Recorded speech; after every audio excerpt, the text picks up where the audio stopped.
नमस्कार दोस्तों, आप देख रहे हैं डार्क गली यूट्यूब चैनल।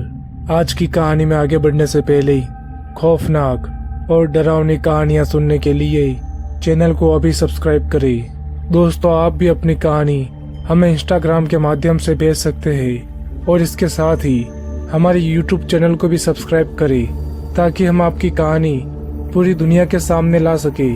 तो चलिए बढ़ते हैं आज की कहानी की ओर। जब मैं और विकास गांव के बस डिपो पर पहुंचे तब तक रात के 1 बज चुके थे और अभी भी हम लोगों को लगभग 4 किलोमीटर का रास्ता पार करना था और ऊपर से गांव वाला इलाका होने की वजह से हमें कोई भी साधन सुविधा नहीं मिल रही थी। लेकिन थोड़ी भागदौड़ और पूछताछ के बाद हमें पता चला कि वहां पर एक रिक्शा की सुविधा मिल सकती है, लेकिन 2 गुना किराया देना पड़ेगा। वैसे तो 2 गुना किराया काफी ज्यादा होता है, लेकिन कोई दूसरी व्यवस्था न होने के कारण हम दोनों 2 गुना किराया देने के लिए मान गए। तभी वहां पर एक आदमी आया। उस आदमी को देखकर ऐसा लग रहा था कि शायद उसने शराब पी हुई थी। वो आदमी हमारे सामने रिक्शा लेकर आया और हमें अंदर बैठने के लिए कहा और हम दोनों रिक्शा में बैठ गए।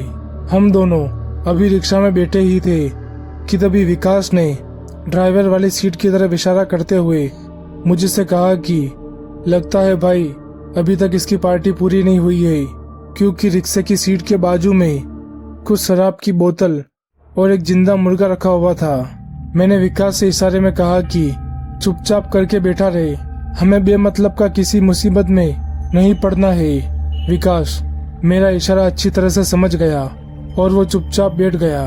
तभी उस रिक्शे वाले ने रिक्शा स्टार्ट किया और हम वहां से निकल गए। हम लोग वहां से कुछ आगे आए ही थे कि तभी रिक्शा ड्राइवर ने हमसे कहा कि सुनो, अगर तुमसे कोई कुछ भी पूछे तो उसका कोई जवाब मत देना। उसकी ये बात सुनकर हम दोनों को काफी अजीब लग रहा था और हम दोनों ने एक दूसरे की तरफ देखते हुए कहा कि लगता है भाई साहब को काफी ज्यादा चढ़ गई है, इसलिए ये बेहकी बातें कर रहे हैं। तभी हमसे किसी ने पूछा कि तुम्हारा नाम क्या है और तुम कहाँ पर रहते हो। इतना सुनते ही मेरे और विकास के रोंगटे खड़े हो गए, क्योंकि वो आवाज देने वाला आदमी हमें कहीं पर भी दिखाई नहीं दे रहा था। लेकिन उसकी आवाज सुनकर ऐसा लग रहा था कि हमारे साथ ही वो रिक्शा में बैठा हो। एक तरफ हम दोनों डरे हुए थे और दूसरी तरफ वो रिक्शा वाला आराम से रिक्शा चलाने में मस्त मगन था। कुछ देर बाद वो आवाज आना भी बंद हो गई थी, लेकिन हम दोनों अभी भी काफी ज्यादा डरे हुए थे। कुछ देर बाद रिक्शा वाले ने रिक्शा को साइड में रोक दिया और वो एक मुर्गा और एक शराब की बोतल लेकर रिक्शा से नीचे उतर गया और वो रिक्शा वाला सामने के पुल की तरफ जाने लगा। उसे वहां पर जाता हुआ देखकर मैंने रिक्शा में से अपना सर बाहर निकाला और मैंने पुल की तरफ देखा तो मैंने पाया कि उस पुल की दीवार पर 2-3 लोग बैठे हुए थे। हमारा रिक्शा ड्राइवर उन लोगों के पास गया और उनके पास जाकर मुर्गा और शराब की बोतल रखकर आ गया। वो जब वापस आ रहा था तब उसने एक भी बार पीछे पलटकर नहीं देखा। उसने रिक्शा स्टार्ट करते हुए हम दोनों से कहा कि सुनो, तुम गलती से भी फिर उन लोगों की तरफ मत देख लेना, नहीं तो तुम्हें अपनी जान से हाथ धोना पड़ेगा।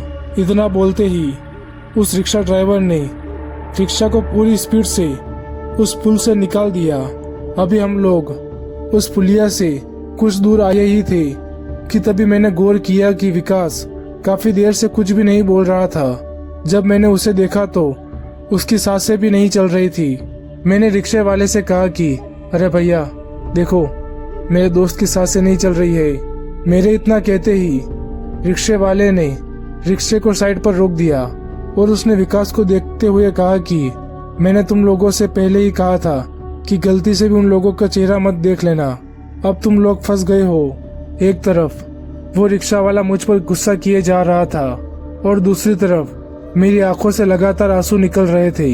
कुछ देर बाद रिक्शा वाले ने मुझसे कहा कि अच्छा ठीक है, तुम रोना बंद करो, मैं कुछ करता हूँ। उसने रिक्शे को एक बार फिर से स्टार्ट किया और उसने रिक्शे को मेन सड़क से नीचे उतारकर कच्चे रास्ते की तरफ मोड़ दिया। कुछ देर बाद उसने एक पुराने कुएं के पास रिक्शे को रोक दिया और उसने मुझसे कहा कि अब तुम कान खोल के सुनो, तुम गलती से भी अपनी आंखें मत खोल देना। मैं तुम्हें वापस आकर आँख खोलने के लिए कहूँ तभी तुम अपनी आँख खोलना। उसने इतना कहकर विकास को अपने कंधे पर लाद दिया और उसे उठाकर कुएं की तरफ जाने लगा। उसके जाने के बाद उस कुएं में से बहुत ही अजीब आवाजें आ रही थी और जैसे जैसे रिक्शा ड्राइवर और विकास उस कुएं के पास पहुंच रहे थे, आवाजें और भी ज्यादा तेज होती जा रही थी। वो पल इतना ज्यादा खौफनाक था कि किसी की भी सांसें रुक जाती। तभी मुझे महसूस हुआ कि कोई मेरे सिर पर अपना हाथ फेर रहा है। मैंने अपनी आंखें और जोर से बंद कर दी और मैंने ये सोच लिया कि अब कुछ भी हो जाए, अब मैं अपनी आंखें बिल्कुल भी नहीं खोलूंगा। लेकिन ये बिल्कुल भी आसान नहीं था। तभी मुझे महसूस हुआ कि मेरे मुंह के अंदर कोई लंबी सी चीज घुस रही हो, जबकि मेरा मुंह तो पूरी तरह से बंद था। अब मेरी आंखें भी फूलने लगी थी। अब मुझे पूरा विश्वास हो चुका था कि अब मैं भी जिंदा नहीं बचूंगा। तभी रिक्शा स्टार्ट हो गई और मुझे लगा कि वो रिक्शा का ड्राइवर वापस आ गया है। लेकिन उस आदमी ने मुझे आंखें खोलने के लिए नहीं कहा, इसलिए मैंने भी अपनी आंखें बिल्कुल भी नहीं खोली जैसा कि उसने कहा था। तकरीबन आधे घंटे बाद रिक्शा ड्राइवर ने मुझसे कहा कि अब तुम अपनी आंखें खोल सकते हो। मैंने अपनी आंखें खोली और मैंने घबराते हुए उस आदमी से कहा कि ये मुझे हर चीज लाल ही क्यों दिखाई दे रही है। इस पर उस आदमी ने मुझे शांत करते हुए कहा कि तुम डरो मत, सब कुछ ठीक है। और उसने वहां से रिक्शा को निकाल दिया। फिर मैंने पाया कि विकास तो रिक्शे में है ही नहीं। तो मैंने उस आदमी से विकास के बारे में पूछा तो उसने कहा कि विकास बिल्कुल ठीक है, तुम उसकी फिक्र मत करो, तुम्हारे घर पहुंचने से पहले वो भी घर पहुंच जाएगा।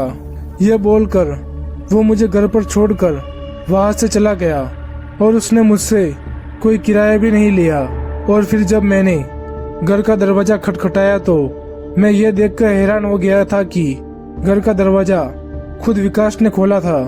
और इससे भी ज्यादा हैरानी की बात यह थी कि उसे रास्ते की कोई भी बात याद भी नहीं थी। मैंने उसे काफी बार उस हादसे के बारे में याद दिलाने की कोशिश की, लेकिन उससे कोई भी फायदा नहीं हुआ। फिर बाद में मुझे पता चला कि वो रिक्शा ड्राइवर जो हमें घर छोड़ने के लिए राजी हुआ था, वो एक बार मर के जिंदा हो गया था, जिसके बाद से वो भूत और प्रेतों को देख सकता था। और वो आदमी उन सब की बातें मानता भी है। उस रात हमारे पीछे इतने ज्यादा भूत प्रेत पड़ गए थे कि हमें उस रिक्शे वाले ने ही जिंदा बचाया। तो दोस्तों, आज की कहानी में बस इतना ही। अगर ये कहानी आपको अच्छी लगी हो तो वीडियो को लाइक करें और चैनल को अभी सब्सक्राइब करें।